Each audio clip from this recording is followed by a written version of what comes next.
나라의 지도자를 꿈꾸는 인물이라면 부정하고 부패한 인물과는 거리를 두는 것이 현명할 것입니다. 확인되지 않은 사실로 공공연하게 비판한 것이 당쟁의 씨앗이 된 것입니다. 이를 통해서 사람의 말 한마디의 중요성을 다시 한번 생각하게 됩니다. 우리나라 당파 싸움의 시작은 동인과 서인의 싸움이라고 할 수 있습니다. 그리고 그 싸움의 발단이 됐던 인물이 심의겸과 김효원입니다. 김효원은 선조 8년인 1575년 이조 전당 자리에서 물러났습니다.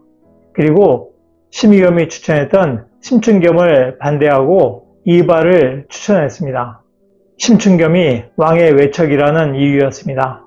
그러나 실제로는 심춘겸의 형이었던 심의겸이 김효원이 이조전당 자리에 오르는 것에 극렬하게 반대했던 것이 실질적인 이유였습니다.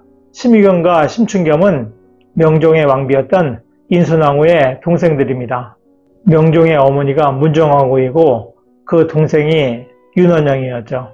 심의겸은 살인들의 존경을 받고 있었던 김효원이 이조 전당 자리에 앉는 것을 반대했습니다. 그것은 심의겸의 오해에서 비롯되었습니다. 심의겸은 윤원영의 집에 김효원이 출입하는 것을 보았습니다. 그래서 김효원이 청렴하지 못한 선비라고 생각했습니다. 윤원영은 1545년에 을사사화를 일으켜서 수많은 살인들을 죽게 만들었던 인물입니다. 그는 부정하고 부패한 인물이었습니다.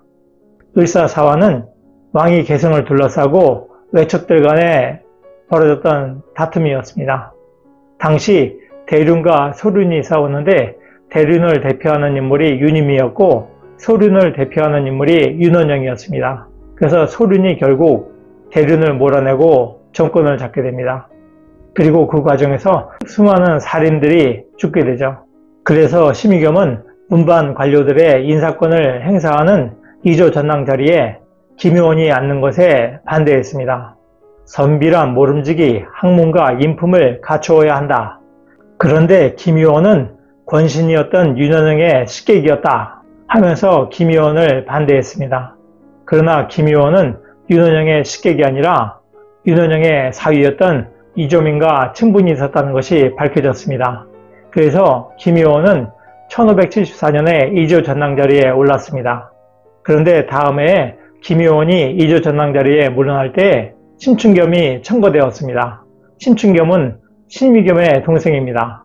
그렇게 되니까 김효원은 심춘겸이 왕의 외척이다 하면서 그 임명에 반대하고 이발을 청구하여 임명하였습니다. 이발은 나중에 동인의 핵심 인물이 되는 인물인데 그는 정철과 정치적인 정적이었습니다. 그래서 나중에 정철은 기축옥사라고 해서 정열입의 난에 관련됐던 인물들을 조사하는 과정 속에서 이발의 80이 넘었던 노모와 그의 어린 자식들까지 고문해서 죽게 합니다. 그리고 수많은 동인의 인물들을 죽음에 이르게 합니다. 그렇게 되니까 동인들은 정철을 동인 백정이라고 부르면서 정철을 미워했습니다. 그리고 이발의 집안에서도 제사 때에 고기를 썰면서 정철 하면서 썰었다는 그런 일화가 전해집니다. 그 정도로 당시 동인들 사이에서는 정철이 무척이나 미움을 받았던 것이죠. 그래서 나중에 선조의 세자를 책봉하는 문제와 관련돼서 건조 논란이라는 사건을 통해서 정철을 제거하고자 했습니다. 그래서 나중에 정철이 위기에 몰렸을 때 정철을 처형시켜야 한다 하는 그런 주장과 정철을 살려줘야 한다는 그런 주장으로 동인이 북인과 남인으로 갈라지게 됩니다. 그리고 임진왜란 시기에도 정쟁은 계속됐는데 이수진 장군을 주둔했던 유성룡을 비롯한 동인들과 원균을 주둔했던 윤두수를 포함한 서인들 간의 대립으로 임진왜란의 판도가 크게 바뀔 뻔하게 되었습니다. 그 정도로 정쟁이 무척이나 심했던 것이죠. 이조 전당 자리는 문방 관료들의 인사권을 가지고 있는 막강한 자리입니다. 그래서 조광조의 개혁 이후에는 이조 전당은 자신의 후임자를 지명할 수 있었습니다. 이조 전당은 중후한 죄를 저지르지 않으면 탄핵받지 않았고 이조 전당 자리를 거치게 되면 대개는 재상까지 이르게 되는 핵심 요직이었습니다. 이러한 이조 전랑 자리에 대한 다툼으로 김효원을 중심으로 하는 젊은 살인들과 심의겸을 중심으로 하는 노장파 살인들이 갈라서게 되었습니다.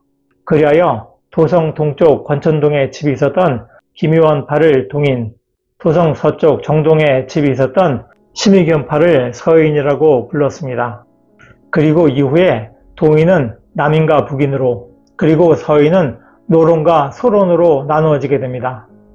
심의겸과 김효원은 말년에는 서로의 오해를 풀고 왕래하였습니다.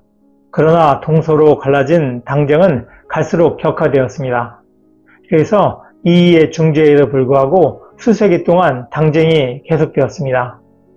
영의정으로 권세를 휘두르던 윤원영의 집에 청렴한 선비였던 김효원이 며칠이라도 머물렀던 것은 오해의 소지를 주었습니다.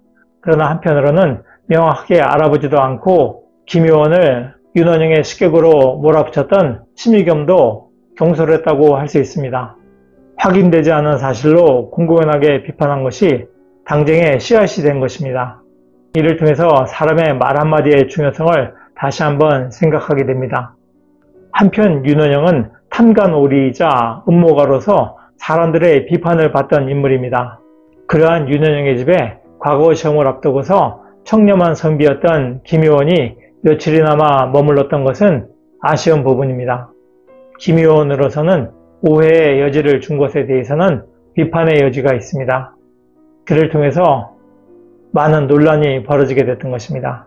나라의 지도자를 꿈꾸는 인물이라면 부정하고 부패한 인물과는 거리를 두는 것이 현명할 것입니다. 노력하는 여러분의 동반자, 동반TV입니다. 감사합니다.